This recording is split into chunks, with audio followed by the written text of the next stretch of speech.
warahmatullahi wabarakatuh. Halo anak-anak, bagaimana kabar kalian hari ini? Semoga senantiasa sehat dan tetap semangat. Pada kesempatan hari ini, kita akan belajar tentang tema 1, subtema 1, pembelajaran 3. Anak-anak, apakah kalian sudah siap untuk belajar? Kalau sudah siap untuk belajar, silahkan dipersiapkan. Yang pertama, alat tulisnya. Kemudian yang kedua, kita berdoa menurut agama dan keyakinan masing-masing agar dalam pembelajaran kita diberikan kemudahan. Berdoa dimulai. Berdoa selesai. Tujuan pembelajaran kita pada kesempatan hari ini adalah yang pertama, setelah mengamati teks dan gambar, siswa dapat mengidentifikasi ide pokok dari informasi yang didengar atau disajikan tentang ciri-ciri makhluk hidup dengan tepat. Kemudian tujuan pembelajaran yang kedua yaitu setelah mengamati contoh, siswa dapat menentukan nilai tempat sampai ribuan dengan tepat.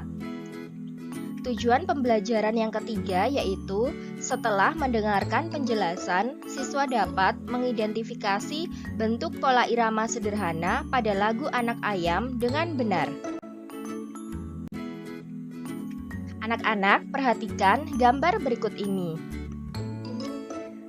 Kalian masih ingat ciri-ciri dari makhluk hidup? Nah, selanjutnya coba kalian tuliskan ciri-ciri makhluk hidup pada tempat yang tersedia. Nah, contohnya seperti ini.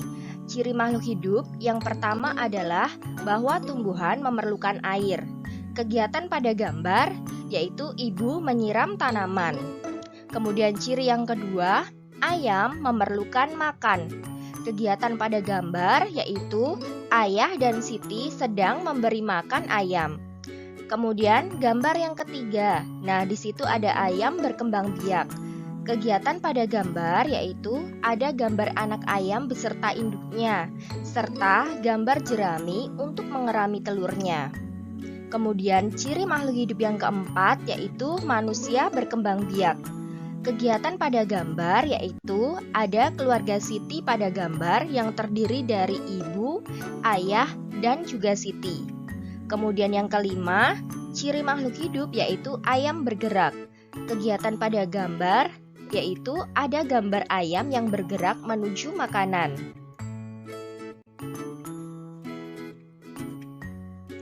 Amati gambar berikut, kemudian tuliskan persamaan pada gambar. Nah, di sini ada gambar keluarga Siti yang sedang makan dan di sini ada juga gambar ayam. Kira-kira persamaannya apa ya?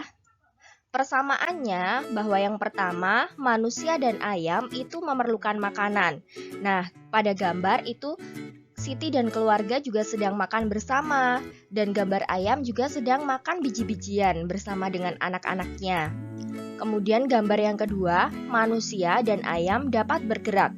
Pada gambar yang pertama itu terlihat bahwa Siti dan juga keluarganya itu bergerak, ada yang mengambil makanan, kemudian ada yang bergerak mengambil piring, gelas, dan sebagainya. Kemudian gambar yang kedua, gambar ayamnya itu dia bergerak menuju makanan. Gambar yang ketiga persamaannya yaitu manusia dan ayam dapat berkembang biak. Pada gambar yang pertama, di situ ada keluarga Siti yang terdiri dari Siti, ayah, ibu, dan juga kakaknya. Kemudian gambar yang kedua itu ada ayam dan juga anak ayam. Nah, itu menunjukkan bahwa manusia dan ayam dapat berkembang biak. Mari menyanyikan lagu Anak Ayam. Nyanyikanlah lagu yang berjudul Anak Ayam ciptaan NN berikut. Kalian bisa menyanyi sendiri atau menyanyi bersama keluarga. Selanjutnya kita ke pola irama. Anak-anak, setelah kalian menyanyikan lagu yang berjudul Anak Ayam ciptaan NN, maka pola irama dari lagu tersebut dapat dituliskan seperti ini. Nah, tanda ini itu artinya dinyanyikan dengan bunyi pendek, dan tanda seperti ini itu artinya dinyanyikan dengan bunyi panjang. Jadi dapat disimpulkan bahwa lagu Anak Ayam itu memiliki pola irama sederhana yang artinya bahwa lagu tersebut mudah dihafalkan atau mudah dipahami oleh anak-anak.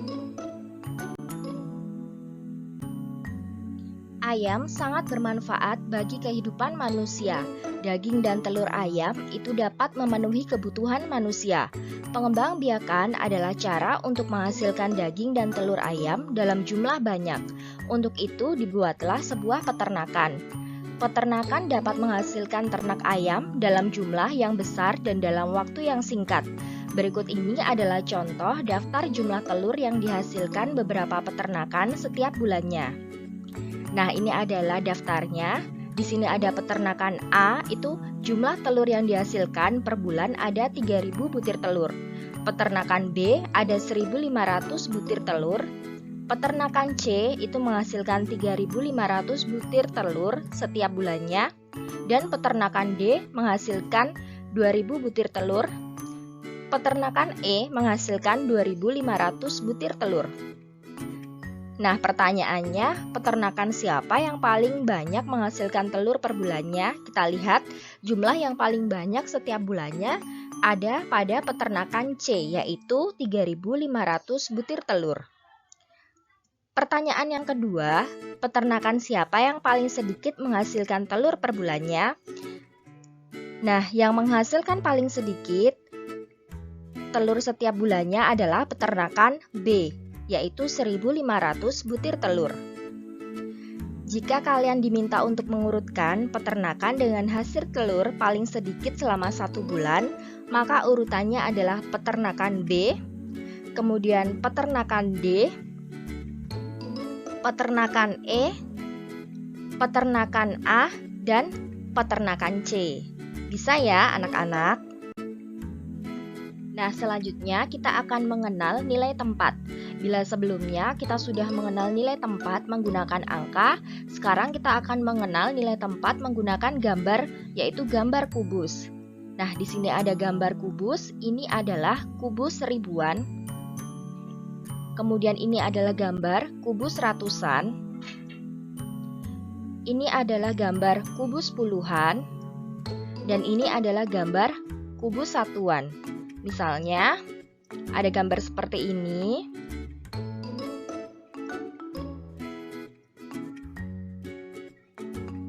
Nah, kalian diminta untuk menentukan angkanya dan juga nilai tempatnya. Kira-kira bagaimana ya? Nah, gambar yang pertama itu adalah 1 kubus ribuan. Kemudian gambar yang kedua itu ada 2 kubus ratusan. Gambar yang ketiga ada 1 kubus puluhan. Dan gambar yang keempat ada 8 kubus satuan. Berarti lambang bilangannya yaitu 1218. Nah, tadi angka yang sudah kita dapatkan adalah 1.218. Itu dibaca 1218. 1218 ini angka 8-nya itu menempati tempat satuan. Angka 1 menempati tempat puluhan, angka 2 menempati tempat ratusan, dan angka 1 itu menempati tempat ribuan. Nah, kita dapat menentukan nilai tempatnya ribuan, ratusan, puluhan, dan satuan. Berarti ribuan itu ditempati oleh angka 1, ratusan ditempati oleh angka 2, puluhan ditempati oleh angka 1, dan satuan ditempati oleh angka 8. Nah, anak-anak, selanjutnya bila kita diminta untuk menentukan nilai tempat suatu bilangan, tapi belum diketahui lambang bilangannya, baru diketahui nama bilangannya, maka langkah pertama yang harus kita lakukan adalah menuliskan dulu lambang bilangannya. Nah, di sini ada nama bilangannya yaitu 8.340. Berarti lambang bilangannya adalah 8.340. Nah, karena sudah diketahui lambang bilangannya, baru kita dapat menentukan mana yang termasuk ribuan, ratusan, puluhan, dan satuan. Dari bilangan 8.340, maka ribuannya itu ditempati oleh angka 8, ratusannya itu adalah angka 3, puluhannya adalah angka 4 dan satuannya adalah 0. Mudah ya anak-anak? Nah, demikianlah pembelajaran kita pada kesempatan hari ini. Semoga pembelajaran hari ini bermanfaat ya. Wassalamualaikum warahmatullahi wabarakatuh.